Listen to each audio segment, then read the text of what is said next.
Welcome back to the Practical Dreamers podcast, where your dreams and finances collide. I'm Charm, And I'm Dira. and we're your guides on this journey to financial freedom. And today we're going to be talking about a pretty hot topic because it's that season where everyone is dying for a vacation, and that is Mhm. traveling. Yes. How to travel on a budget is pretty much what we're going to be talking about today. We have some videos to react to as usual, and then we'll wrap it up with some tips for you guys. Awesome. All right, let's get started with our first video. Listen, I love a bougie black girl lifestyle moment, but don't get it twisted. I can do this on a budget. Now that it's vaccinated baddie season, let me help you out so you can travel for cheap. Road trip instead of flying. A lot of reasons why this is just much cooler too. The memories you'll have on a road trip are some of the best. But also you can plan out some spots to stop and sightsee. Don't eat out every meal. Usually what I do is pack oatmeal packets for breakfast and just add hot water. That's free. We usually make like a grocery run so that we don't have to eat out every meal because that's going to be like $20 plus each time. And we usually treat ourselves to a really nice dinner because part of experiencing a new location is eating the food. Don't sleep on affordable luxury hotels. So the Marriott has this line called AC Hotels. It's affordable luxury. It's like $140 for a room per night. If you got 3 of your closest best friends and booked a double queen, it'd be $35 for each of you to stay each night. Let me know if you want part 2. So Yeah. that was good. That was some good tips that she actually gave us. Mm-hmm. I can see where she is possibly in her stage. She did look young and with her life. I would agree that driving versus flying, especially with these flight prices right now, Oh, um, yeah. can be a lot more convenient and more affordable for individuals versus flying. Personally, I don't know how I feel about being in the vehicle and no, I probably would rather fly. You gotta make some pit stops. Like you can't just be in the car for 20 hours straight. I think Well, this is a great idea, personally. I'm not saying it's not. I'm saying it's not for me. So, Yeah, well, yeah, yeah, I get what you're saying. but I I was with mean, her with the oatmeal package. That's my go-to, especially anything you invite me to. I know I need to eat before I come or bring something. So I make sure I always oatmeal, have some oatmeal packets with me. oatmeal and sandwiches. That's like your MO. Always packing Yes. a sandwich.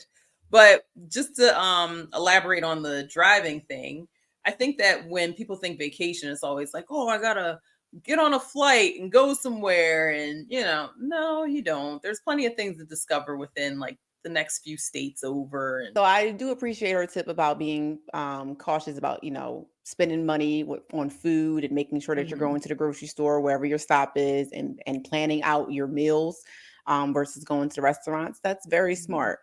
And I guess the last thing I would say, I guess what threw me off with the video is because she said being bougie on a budget, and bougie to me. That's probably sad because Yeah. I thought about these Mhm. about to be some Instagram photos for real. Like she about to see some blue clear water, and then I was like, wait, road Nah. trip? What? Yeah.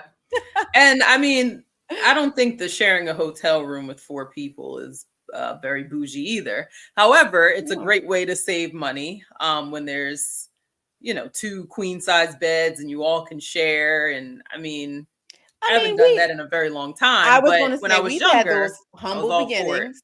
Yes, we've Hmm. had those humble beginnings, and I agree with you. Nowadays, it's like, nah, I would rather my own room. Yeah. Or even But yeah. Airbnb. Like I feel like Airbnb, we've saved so much money because we can just you have your room, I have mine, we cook in the mornings, dinner out, like we have it down at this Mm-hmm. point. But we've been doing this Yes, for a while. we So, have. We have. yeah. All Mhm. right. Next video. Don't book your flights yet until you know this hack to find cheaper flights using Google Flights. Normally, you might go to an airline's website, punch in your trip details, and then hit search. But the smart thing is actually to go to Google Flights, punch in your departure city, but don't worry about the destination and the travel dates. So the hack is to go nowhere? Not exactly. After you put that the information, either hit explore or tap this little map icon. Now you have an idea of all the cheap cities you can travel to, but it gets better. Tap this little bar here. Once the bar comes down, now you can go ahead and punch the travel dates. We're going to input the parameters of what month we want to travel and how long of a vacation we're looking for. And now coming back to this page, here are the cheapest 1-week vacations for me for the next couple of months. Let me know in the comment section if you've tried this before, and be sure to keep following for more money-saving travel hacks. Okay, so those were some interesting tips. I use Google Flights all the time. I Listen, never did it that way before though, but that's actually smart. That's not a bad idea when you have flexibility and yeah, don't know where you want to go exactly and know what your budget is. So you could be like, all right, well, this will work, this won't work, whatever. So I like it. I love it. That's honestly, I've done that. And I knew that you could Mhm. use Google to that degree. And I've done it in the past and I love it. And like you said, I had flexibility. I knew what my budget was going to be. And I was like, where can I go, Google, for this price? Right. And it definitely works. But I'm a fan of Google Flights. I encourage any and everybody who asks me about all my traveling, what do I use, what do I do? Google Flights. That's Same what here. that's the best It way to go about it. In addition, on Google Flights, you can actually watch a flight. So say Mhm. you're going somewhere during certain dates, you can actually put a watch on there where it'll alert you every time the price either rises, falls, and then you can kind of jump in when you see fit. So I think that's awesome too. Yes, and then on another note for that, be careful of some of these apps like Hopper. Hopper is an app that will tell you when it's the best time to buy a ticket. Please know that that is just it's a suggestive best time, and sometimes it gets it wrong where you might Mhm. wait because it told you, oh, wait 3 months to buy your ticket because it'll be a better price and the price might drop, excuse me. Don't do it. I've done that and I was screwed, and I was so pissed that I paid $300 more when Yee. I should have. Yes, when I should have just got it when I did see the price before. So be wary. I'm not saying that the app doesn't. I'm not saying the app is trash, but I don't know what you're trying to say. listen, I just was not a happy person when it did occur to me. But just wanted to share Mhm. that with everyone. Like, if you do see those apps, just know it's just a suggestion. Doesn't necessarily know exactly when the prices will be, what they'll be later on. All right, well, let's move on to the next video. This is one of my favorite ways to save money for travel. Cash as gifts. Holidays, birthdays, anniversaries, graduations, any kind of celebration where family and friends are going to be gifting you something, ask for cash to put toward your travels. Or better yet, give them a specific trip to put that money toward. Or if your friends and family are the type of people that like to give a more specific gift, there are gift cards for airlines, hotels, and travel agencies. Subscribe for more travel tips like this. Oh, that was it. Um, Yeah, that was really not what I give expected. give me money so I can Right. go on vacation. Well, I'm gonna tell you one thing right now. My family ain't giving me nothing, so I don't get no gift. I with the money myself. I ain't even So gonna lie. I had my pen like she's about to say something that was gonna be good. Oh, that's it. Oh.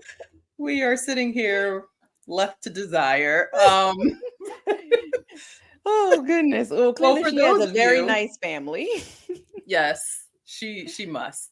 For those of you that have family that want to give you money and put money to trips, that is a awesome idea. Um, but yeah, I never thought of having like a registry that was, hey, put towards my travel. Kind of like when you go on your honeymoon or something, you know how you could have people Well, contribute to that. I mean, I know it's different, that but makes it's sense, right? yeah. But I mean, if it's your birthday and somebody wants to give you $100 cash, why not put it towards this trip? I agree. I mean, again, I think if you come from that family and those friendships and it Mm-hmm. works for your group, perfect. Personally, like you said, I don't think my family's gonna be lining up to say, No. "Oh, that's right, she wanted to go to Hawaii. Let me make sure I send her 50 bucks." No. Yeah, And we'll then I be able mean, to afford the road trip. and I was the one that was taught it's the gift that it's the thought that counts, not even the gift, it's the thought that counts. Yeah. So Lots of thoughts, less gifts. I received lots of thoughts. I Oh. think some of my gifts are still in the mail, so you know. Oh yeah, I used to get that too. I put your card in the mail. 10 years later. Exactly, still waiting. But I mean, Oh. whatever. It But is what it is. But that's a anywho, great tip in itself, I guess. for those that it works for. Right. try to give it some credit. I see. You reach. Try it. I'm reaching. Oh goodness. All right. Yeah. Well, let's do our next video. Hopefully it's a little longer. 3.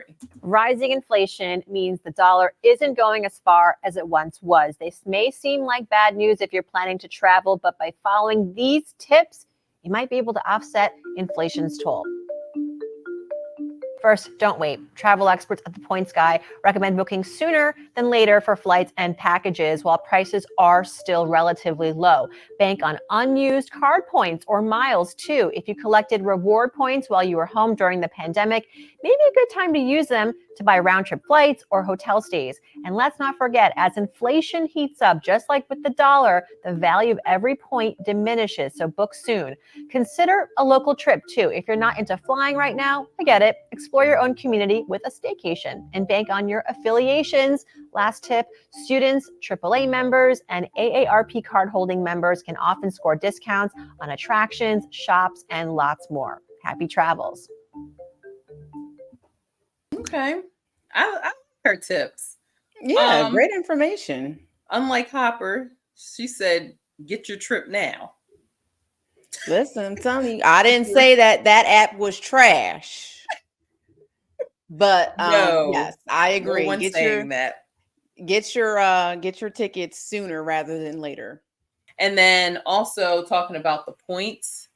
I mean, I don't know. With the points thing, it's all well and good, but I feel like I've never been able to book a whole entire trip off of points. But maybe because I just don't spend enough. I don't know. But you got to spend a lot in order to get some of these points. Well, you know how I feel about when it comes about credit cards, because the points usually tie into that. And Right. if you haven't seen that video where we talk about the real on credit cards, check it out. But ideally, we go into the fact that you have to be in debt. You have to stay in debt in order to really gain anything from them, the credit card points or any value from those. And you have to rack up a lot. I mean, she just mentioned the airline points, and I had airline points. But when I tell you, it takes about maybe 25,000 points for you to even go one way somewhere in certain places. It used to be 12,000, but again, inflation, things have changed, and so now 25,000 points to go from I would say even like anything regional in America is fair game. And that's one way. Right. I think the lowest I've gotten was a one-way 10,000 points going to Mexico. But that's very rare. Like it's usually I'm not using points. So I have these points and I'm just not using anyway. But that's a whole nother topic. I agree. A whole nother episode. But Yeah, overall, exactly. she had some great points. And yes, inflation is real. It's definitely taking part right now and affecting everyone. But I definitely believe that if you plan it accordingly, you're figuring out what your budget is and making sure that you are figuring out if you can go overseas versus local is the first step there. Definitely. Yeah, she also mentioned affiliations. So like AAA. When I had AAA, I was taking that card out everywhere. Do you take AAA? And because there's a lot of different discounts. Listen, don't sleep on AAA. I thought about AARP. I'm like, I can see how you're gonna be as a senior citizen. I sure will be. You're gonna be proud. Have it around my neck, like y'all take AARP. Every free meal I can get. But yes. So using things like that, student discounts, there's all kinds of discounts. I think there's even like, military, that's another discount. So just taking advantage of all those things. If you can, why not? Tips in general, just for any vacation. But you want to make sure that one of the things you keep open is what time of year you travel. Every place has their peak times and their low times. So sometimes the prices are a little cheaper when you go during off-peak season, and you can have just as much of an awesome time. And sometimes it's even better because you're not dealing with the crowds and it's a lot less people. I know I've done that and loved it. And then also traveling light. I know some of these airlines, which I don't want to say their names because they piss me off sometimes, but when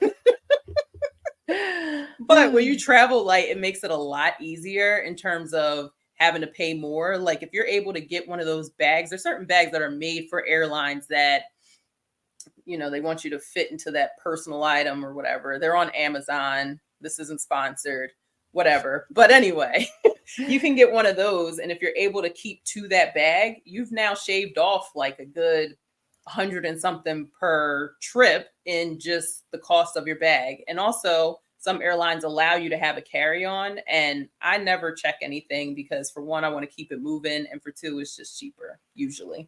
I was going to add, I mean, something we haven't covered in any of our videos that we just shared, but something I think is key to know, because a lot of individuals, they go on group trips, and figuring out how to best plan with a group. I think we can possibly give some tips on that too. Number one, making sure that you're going with a core group that is also realistic. They understand, they know what they can afford. I think that's the biggest caveat that I've personally experienced. I'm sure, Dira, you agree too, is where people will say yes. They will yes you to death until it's time to put that payment down. And then they like, ghost. Oh, it's due today? Mm-hmm. You yes. Right. One of the things that I've noticed with being a travel planner, unfortunately, is that sometimes you say, for example, you get the Airbnb, you pay ahead and you have all these yeses. And then all of a sudden people start backing out and then the price starts increasing on everybody. And now everybody's pissed. Don't be like me. Don't do that. I learned my lesson pretty quickly. But yeah, that's one thing I would definitely say in terms of group trips. Absolutely. And then set expectations early on. You know, it's one thing to say, can you go on this trip with me? I mean, ideally, to Dira, to your point, if it's an Airbnb, whether it's a hotel, resort, or whatever the case may be, set the expectations about excursions, what you want to accomplish on this trip, what is the price range, and, you know, your food experience. I think everyone has a difference in what they want to experience, even as it relates to, like I said, excursions and restaurants. You know, like two different scales possibly when it comes to factoring in the cost of that.